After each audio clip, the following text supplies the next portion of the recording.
नमस्कार, मैं हूं आपके साथ सोनिया चौहान। हमर छत्तीसगढ़ में आप सभी का स्वागत है। रुक करते हैं खबरों की ओर।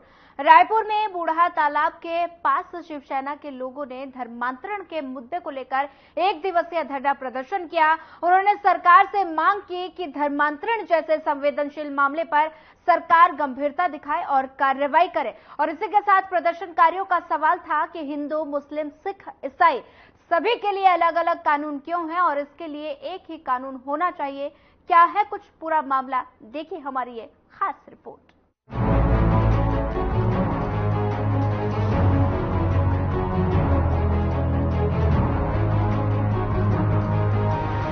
धर्मांतरण एक संवेदनशील मुद्दा है जिसको लेकर शायद राजनीतिक नहीं बल्कि सामाजिक रूप से सोचने की जरूरत है। गौरतलब है कि आए दिन धर्मांतरण से जुड़े मामले सामने आते रहते हैं, जिनके खिलाफ लगातार आवाजें भी उठती रही हैं। तमाम हिंदूवादी संगठन लगातार शासन प्रशासन के खिलाफ इस मुद्दे को लेकर आक्रोश जताते रहे हैं। ताजा मामला रायपुर में बूढ़ा तालाब के पास का है, जहां शिवसेना के लोगों ने 8 सूत्री मांगों को लेकर धरना प्रदर्शन किया, जिसमें भारत को हिंदू राष्ट्र बनाने हो रहे धर्मांतरण को बंद करवाने को लेकर प्रदर्शनकारियों ने प्रदर्शन किया। प्रदर्शन कर रहे शिवसेना के लोगों ने मांग की कि इस तरह की घटनाओं पर तुरंत रोक लगनी चाहिए। सरकार को धर्मांतरणों के आरोपियों के खिलाफ सख्त कदम उठाने चाहिए। और इसके साथ ही प्रदर्शनकारियों ने सरकार से सवाल किया कि हिंदू, मुस्लिम, सिख, ईसाई सभी के लिए अलग अलग कानून क्यों बनाए गए हैं। अगर सब एक ही देश में रह रहे हैं तो सबके लिए एक ही कानून होना चाहिए। धरना प्रदर्शन कर रहे शिवसेना के लोगों का साफ कहना है कि उनका ये प्रदर्शन तब तक जारी रहेगा तब तक सरकार उनकी मांगों को लेकर विचार नहीं करेगी। और इसके साथ ही प्रदर्शनकारियों ने चेतावनी देते हुए कहा कि अगर सरकार उनकी बात नहीं सुनेगी तो वो दिल्ली में देश को हिंदू राष्ट्र बनाने को लेकर बड़ा धरना प्रदर्शन करेंगे। देश के अंदर में 1947 में जब हिंदू और मुसलमान के आधार पर देश का बंटवारा हुआ, पाकिस्तान बन गया, बांग्लादेश बन गया, जहां पर लगभग 97% से ज्यादा जनसंख्या मुसलमानों की है। और एक हिंदुस्तान ऐसा है जहां पर जब आजाद हुआ देश तब 3 करोड़ मुसलमान थे, आज 20 करोड़ मुसलमान है। तो हमारा ये कहना है कि हिंदुस्तान के अंदर में हिंदुओं की बढ़ोतरी नहीं हो रही, मुसलमानों की बढ़ोतरी हो रही है। हम मुसलमान विरोधी नहीं है, लेकिन हिंदुस्तान हमारा देश है और हिंदुस्तान को हिंदुओं का राष्ट्र बनाने के लिए ये हम लोग का दूसरा धरना है। और इस धरने के बाद हम लोग के धरने लगातार हैं पूरे स्टेट में, और दिल्ली में फिर से धरना हमारा और धरने होंगे। और आने वाले वक्त पर दिल्ली में हो सकता है कि नवंबर दिसंबर में हम लोग बड़ी भारी रैली भी निकालें तो छत्तीसगढ़ से जाएगी हिंदू राष्ट्र की मांग बनी। जो 8 मांगे आप लोग रखे हैं, क्या क्या वो मांगे हैं, तो बता पाएंगे? देखिए, मैं आपको पूरी मांगे बताना चालू करूंगा तो 2-4 घंटा लग जाएगा। मैं आपको 1-2 मांगों पे विस्तार से बता देता हूँ। जैसे हमारा ये मांग है वन ऑफ द मुख्य मांग ये है कि देश के अंदर में धार्मिक आधार पर स्थल अधिनियम लागू हो। धर्म स्थल अधिनियम कहते हैं इसको, जो अभी कहीं भी देश में, वर्ल्ड में, हिंदुस्तान में कहीं लागू नहीं है। हम लोग चाहते हैं वो अधिनियम बने कि जिसकी जितनी जनसंख्या उतने अनुपात में उसके धर्म स्थल बने। जैसे आज देश के अंदर में 20 करोड़ मुसलमान हैं और इनके धर्म स्थल लगभग 7.5 लाख हैं। 7.5 लाख धर्म स्थल है, मदरसे हैं, बाजार है या मस्जिदें। हिंदुओं की छोटे मंदिर, बड़े मंदिर मिला के जिनकी जनसंख्या 100 करोड़ है, इन लोगों की कुल जो मंदिर हैं, जो छोटे मंदिर, बड़े मंदिर मिलाएंगे तो 4-5 लाख से ऊपर नहीं है। हमारा कहना है कि हर गली में एक जगह पे हरा कपड़ा डाल के मजार बना देते हो। वो आदमी क्या था क्या नहीं था ये हमको नहीं पता, ये किसी को नहीं पता। हम चाहते हैं सरकार का इसमें दखल हो, और दखल हो जिससे हिंदू मंदिर हो, मुसलमान मस्जिद हो, चाहे गुरुद्वारा हो, चाहे कुछ भी हो, इस पे सरकार की बगैर नो ऑब्जेक्शन के, बगैर सेक्रेटरी के नो ऑब्जेक्शन के, बगैर मुख्यमंत्री के आदेश के कोई भी धर्म स्थल का निर्माण कहीं भी ना हो सके। क्योंकि इन धर्म स्थलों की आड़ में सारा का सारा गड़बड़ सिस्टम चालू है। मदरसों में गंदी बातें पढ़ाई जा रही है, देश के विरोध की बातें पढ़ाई जा रही है, और यहाँ से पंगे चालू हो रहे हैं। हम लोग चाहते हैं ये सब पंगे रुके और देश के अंदर में शांति आए और हिंदू राष्ट्र बने और हिंदुओं का सम्मान बढ़े। रायपुर तालाब में हिंदू राष्ट्र एक दिवसीय धरना प्रदर्शन कर रहे हैं शिवसेना के लोग। यहाँ पे लगातार वे लोगों का कहना है हिंदू, मुस्लिम, सिख क्यों सबको एक ही कानून हो, ऐसा वो लोगों का कहना है। लगातार दंगों में प्रदर्शन करते हुए ये कह रहे हैं 8 सूत्र मांगों को लेकर आज प्रदर्शन में बैठे हैं रायपुर के लाभ में बता दूं आपको कि यहाँ का मांग लेकर किसी भी हिंदू और मुस्लिम और सिख ईसाई हो उनको लेकर वो लगातार लगे हैं और धर्म ऐसा वो लोग लगातार कह रहे हैं। देखना होगा क्या ये एक दिवसीय धरना में क्या इनकी कार्रवाई होगी, क्या सच में भारत में हिंदू राष्ट्र बनाया जाएगा। बने रहिएगा हर खबर के साथ। धर्मांतरण को लेकर हो रहे इस प्रदर्शन पर सरकार की तरफ से क्या प्रतिक्रिया सामने आएगी, ये तो देखने वाली बात होगी। बहरहाल इतना जरूर है कि धर्मांतरण जैसे मुद्दों पर पुरजोर राजनीति तो जरूर होने वाली है। देखना होगा कि प्रदर्शनकारी अपनी मांगों के साथ कब तक डटे रहते हैं। क्या वाकई शिवसेना कोई बड़ा धरना प्रदर्शन करने की योजना बना रही है? इसका जवाब तो आने वाले दिनों में ही मिलेगा। Bureau report.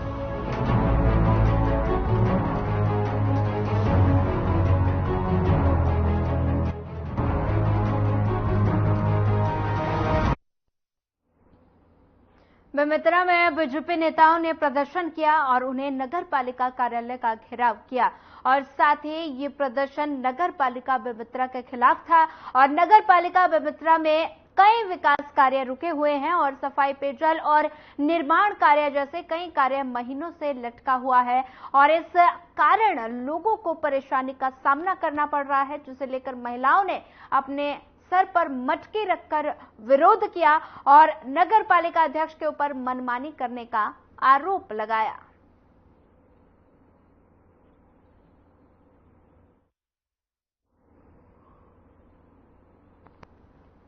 निर्माण कार्य नहीं होने पर आक्रोश, बेमेतरा नगर पालिका कार्यालय का घेराव किया गया। तस्वीरें बेमेतरा की हैं जहां पर निर्माण कार्य नहीं होने से आक्रोश ग्रामीणों की ओर से नजर आ रहा है और तस्वीरों में आप देख सकते हैं कि अनोखा प्रदर्शन किया जा रहा है। महिलाएं सर पर मटकी रखकर विरोध जता रही हैं और निर्माण कार्य नहीं होने के चलते ये आक्रोश जताया गया है। तस्वीरें बेमेतरा से हैं जहां पर नगर पालिका कार्यालय का घेराव किया गया। निर्माण कार्य पूरा नहीं होने को लेकर ये विरोध जताया गया है, साथ ही अधिकारियों पर मनमानी करने का भी आरोप लगाया गया है और महिलाओं की ओर से अलग तरह का प्रदर्शन देखने को मिला। महिलाओं ने सर पर मटकी रखकर विरोध जताया। कांग्रेस संचार विभाग अध्यक्ष सुनील आनंद शुक्ला ने बीजेपी पर निशाना साधा। उन्होंने कहा कि भारतीय जनता पार्टी की सरकार शराब की काली कमाई में डूब चुकी है और साथ ही 8 साल तक बीजेपी ने हल्ला मचाया था कि छत्तीसगढ़ में पूर्ण शराब बंद होना चाहिए और जब से उनकी सरकार बनी है लगातार शराब को बढ़ावा दे रहे हैं। जो ब्रांड बंद हो गए थे वो ब्रांड भी बेचना शुरू कर दिए हैं और साथ ही उन्होंने कहा कि बीजेपी ने जो महिलाओं को वादा किया था शराबबंदी होगी, वो वादा पूरा नहीं किया गया। शराब की काली कमाई में डूब चुकी है। 5 साल तक भारतीय जनता पार्टी ने हल्ला मचाया था कि छत्तीसगढ़ में पूर्ण शराबबंदी होना चाहिए। जब से इनकी शराब सरकार बनी है लगातार शराब को बढ़ावा देने में लगे हुए हैं। हमारी सरकार के समय फॉरेन ब्रांड के लेकर जो छत्तीसगढ़ में बिकना बंद हो गए थे उसको बेचने के लिए फिर से इन्होंने टेंडर लगाने का निर्णय लिया। सरकार खुद उनको बेचेगी। अहाता बना के ऐसी अहाता बना के लोगों को शराब पीने की व्यवस्थाएं कर रहे हैं। ये ऐसी सरकार है जो शराब के माध्यम से राजस्व बढ़ाना चाहती है, शराब के माध्यम से काली कमाई करना चाहती है। ये भारतीय जनता पार्टी का चरित्र है। कांग्रेस पार्टी मांग करती है भारतीय जनता पार्टी स्पष्ट करे कि छत्तीसगढ़ में पूर्ण शराबबंदी कब लागू होगी, जिसके बारे में बात करते थे।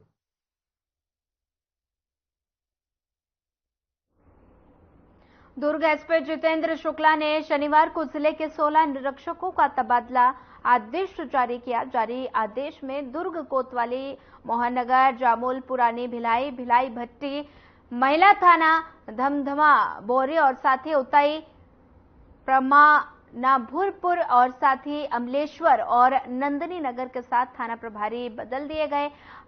जारी आदेश में जामुल थाना का प्रभार कपिल देव पांडे को सौंपा गया और वहीं मोहन नगर थाना प्रभारी की जिम्मेदारी नवी मोनिका पांडे को दी गई और इसके अलावा विपिन रंगारी को उतई भेजा गया और महेश ध्रुव को पुरानी भिलाई, मनीष शर्मा नंदिनी नगर के नए थाना प्रभारी बनाए गए। वहीं मोतिहारी शुक्ला को जिला विशेष शाखा का प्रभार दिया गया, जबकि शिव चंद्रा यातायात की कमान संभालेंगे और इसके अलावा श्रद्धा पाठक महिला थाना के प्रभारी बनाई गई हैं।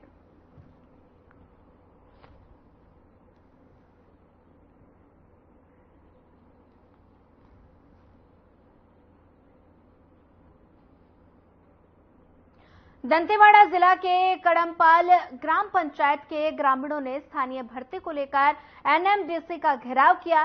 ग्रामीणों का आरोप है कि एनएमडीसी में होने वाली नई भर्तियों में हमेशा बस्तर के आदिवासियों को छला जाता है। क्या है पूरा मामला, देखिए हमारी ये खास रिपोर्ट में।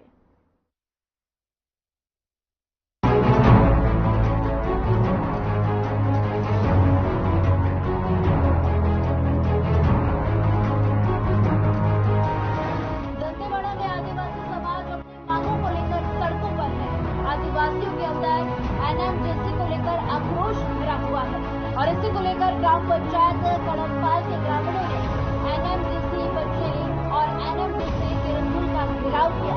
दरअसल पूरा विवाद एनएमडीसी में होने वाली भर्तियों का है, जिसको लेकर आदिवासी एनएमडीसी पर बड़ा संगीन आरोप लगा रहे थे। आदिवासियों का कहना है कि एनएमडीसी ने नई भर्तियों में हमेशा से बस्तर के आदिवासियों को छला है और उसके साथ भेदभाव किया है, जो कि अब बिल्कुल बर्दाश्त नहीं किया जाएगा। दरअसल एनएमडीसी बहुत ही जल्द लगभग 400 से ज्यादा नई भर्तियां निकालने वाला है, जिसको लेकर ग्रामीणों का साफ कहना है कि अब की बार जो भी भर्तियां निकाली जाने वाली हैं, उनमें से स्थानीय बस्तर दंतेवाड़ा के ग्रामीणों को प्राथमिकता दी जाए और साथ ही आदिवासियों का कहना है कि एनएमडीसी जिला प्रशासन और ग्रामीणों के बीच बैठक के बाद ही भर्ती की नोटिफिकेशन निकाली जाए।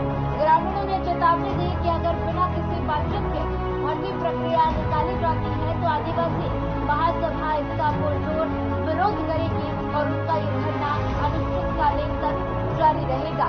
आज का घेराव अखिल भारतीय नौजवान सभा द्वारा आयोजित किया गया था और ये एक सांकेतिक धरना प्रदर्शन है।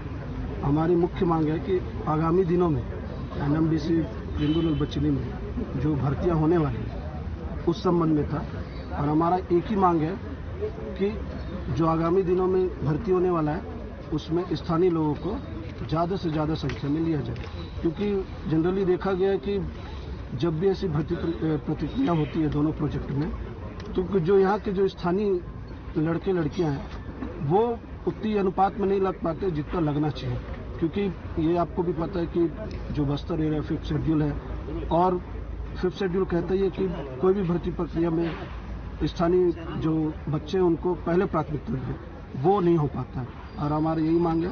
और हम ये आज एनएमडीसी प्रबंधन को ये कह भी रहे हैं कि जब तक जिला प्रशासन, एनएमडीसी उच्च प्रबंधन हमारी संगठन से, आदिवासी संगठन, नौजवान संगठन से बात नहीं करेगा तब तक वो नोटिफिकेशन जारी ना करे।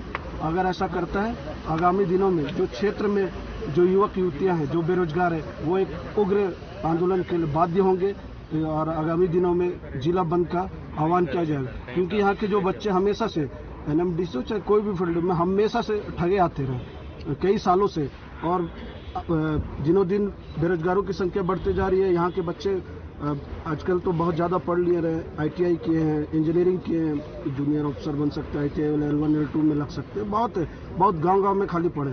तो हमारा मांग है कि एनएमडीसी प्रबंधन जिला प्रशासन से या केंद्र शासन जैसा ही बात करे, लेकिन ज़्यादा से ज़्यादा यहाँ के लोगों का लगना चाहिए। और मैं पुनः दोहराऊंगा कि नोटिफिकेशन तब तक एनएमडीसी प्रबंधन जारी ना करे जब तक जिला प्रशासन, उच्च प्रबंधन हमारे संगठन से बात नहीं कर लेता कि यहाँ के स्थानीय बच्चे लोगों को ज़्यादा से ज़्यादा संख्या में कैसे लगे, ये रास्ता जब तक नहीं निकला तब तक ना करे, हमारी मांग है। जैसे कि अभी आप लोग का जो है इसमें आगे का क्या काम है, अभी आप लोग किस तरह की कार्रवाई करेंगे? अभी देखिए आगे की आज जो है नौजवान सभा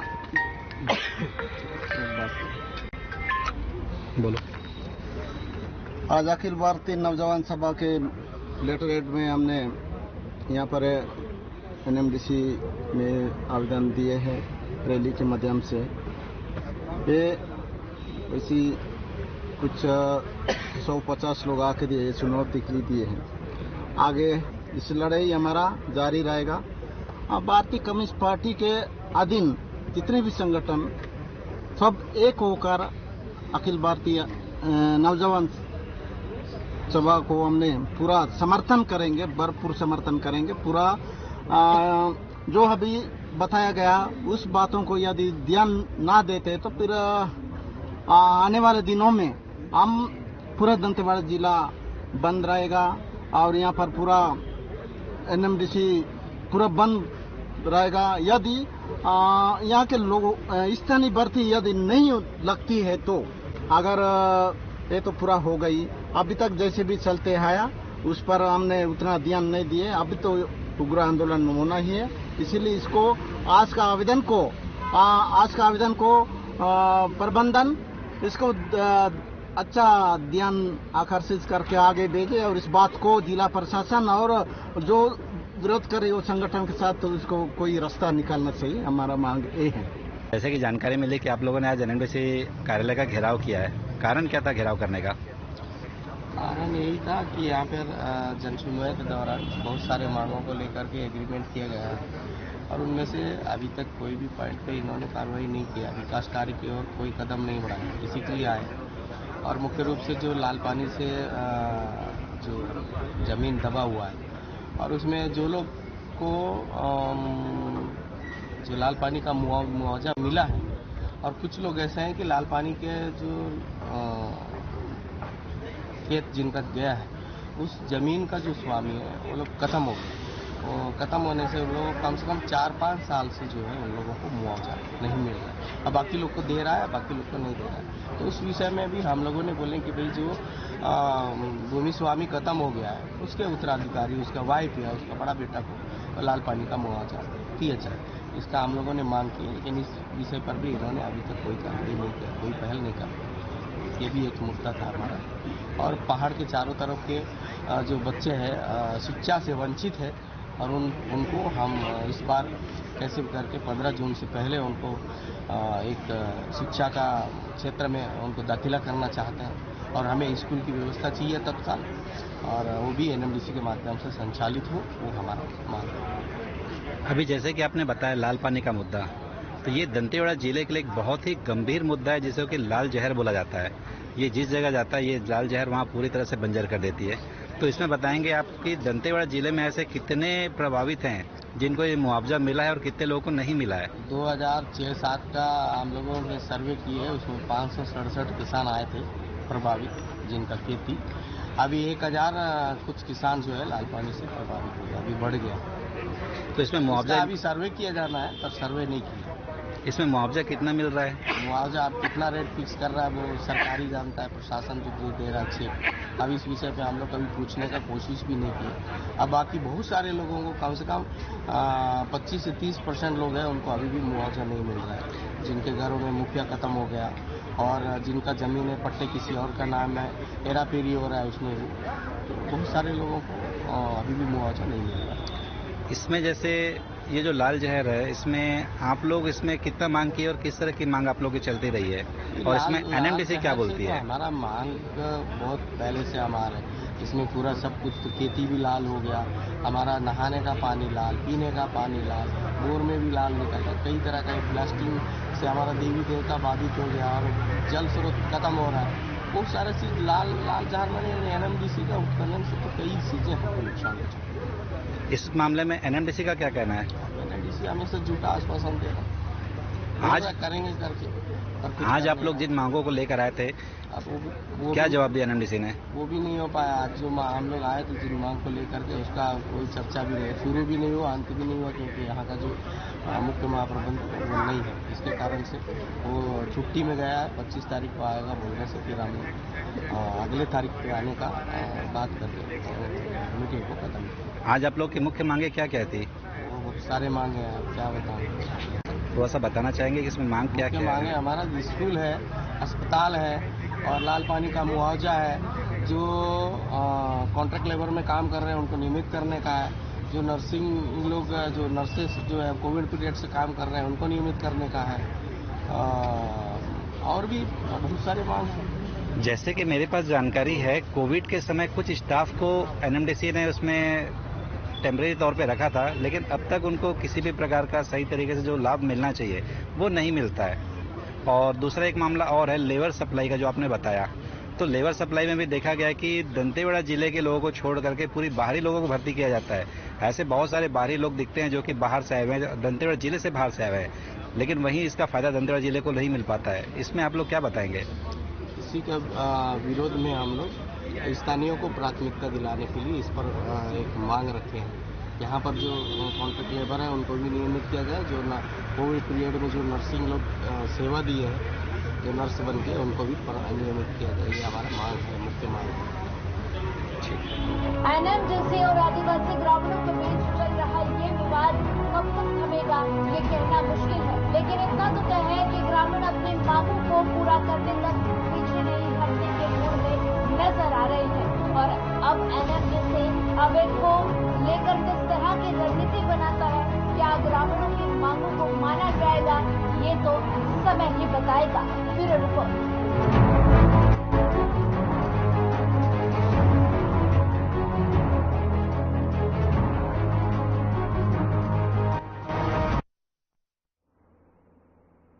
छत्तीसगढ़ में लोकसभा चुनाव के बाद हड़ताल का सिलसिला शुरू हो गया।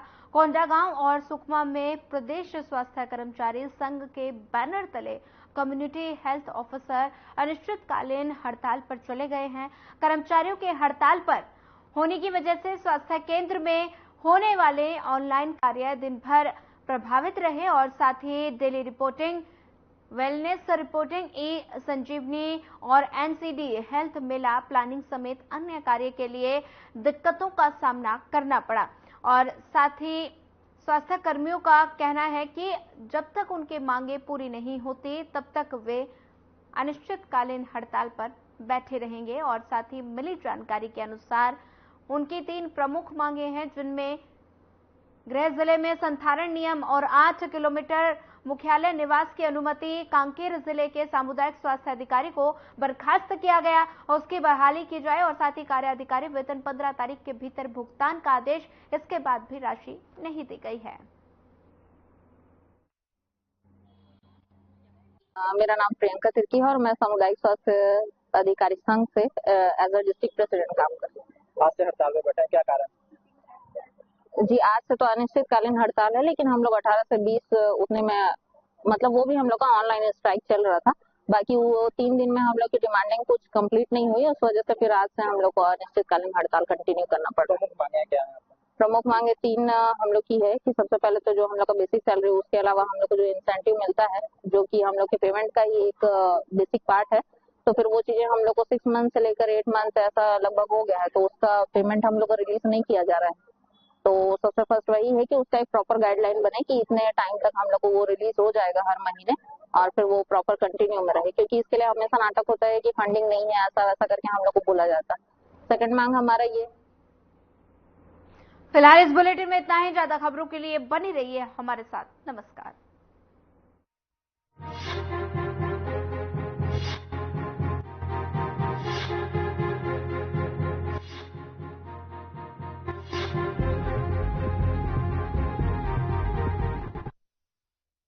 Hey mom, hey, look, I can download